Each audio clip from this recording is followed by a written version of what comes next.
नमस्कार दोस्तों। GDS conduct and engagement rule का रूल नंबर 8 हम आज देखने वाले हैं, जो कि है termination of engagement.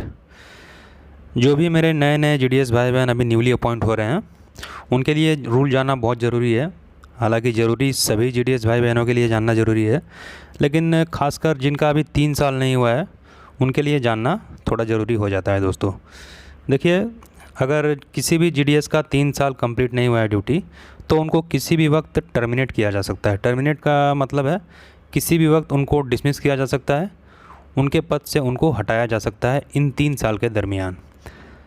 First point में आप देखिए, the engagement of a sevak who has not already rendered more than 3 years continuous engagement from the date of his her engagement shall be liable to be terminated at any time.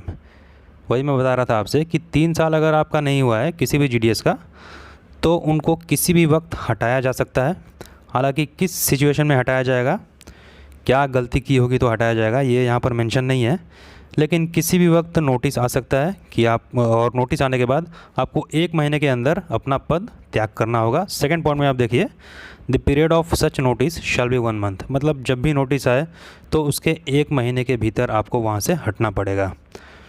यहाँ देखिए उसके बाद क्या दिया है, provided that The engagement of any such sevak may be terminated forthwith, and on such termination, the sevak shall entitled to claim a sum equivalent to the amount of basic time related continuity allowance plus dearness allowance।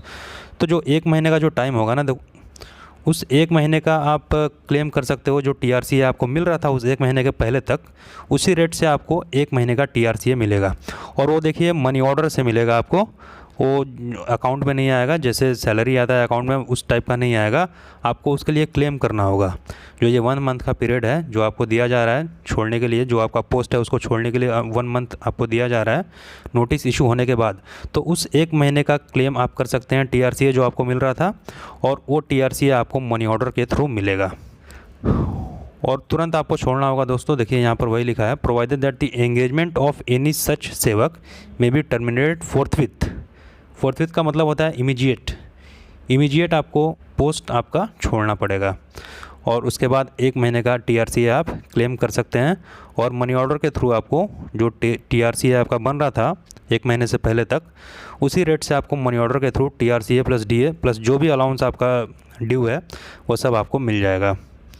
और note में देखिए क्या लिखा है, where the intended effect of such termination has to be immediate, it should be mentioned that 1 month's time related continuity allowance plus dearness allowance as admissible is being remitted to the सेवक। वही उसी की चर्चा हो रही थी। देखिए money order के थ्रू यहाँ पर दिया जाएगा, यहाँ आप पढ़ सकते हैं। जो 1 month का टीआरसीए है उसको मनी ऑर्डर के थ्रू आपको दिया जाएगा, उसके लिए आपको क्लेम करना होगा। ऐसे ही नहीं दिया जाएगा, जब आप क्लेम करेंगे तो मनी ऑर्डर के थ्रू आपको जो सेम बेसिक टीआरसीए का रेट मिल रहा था वही सेम रेट आपको मनी ऑर्डर के थ्रू मिल जाएगा। किसी भी वक्त 3 साल के अंदर, जिनका भी 3 साल नहीं हुआ है ध्यान में रखिएगा, किसी भी वक्त आपको वहाँ से हटाया जा सकता है।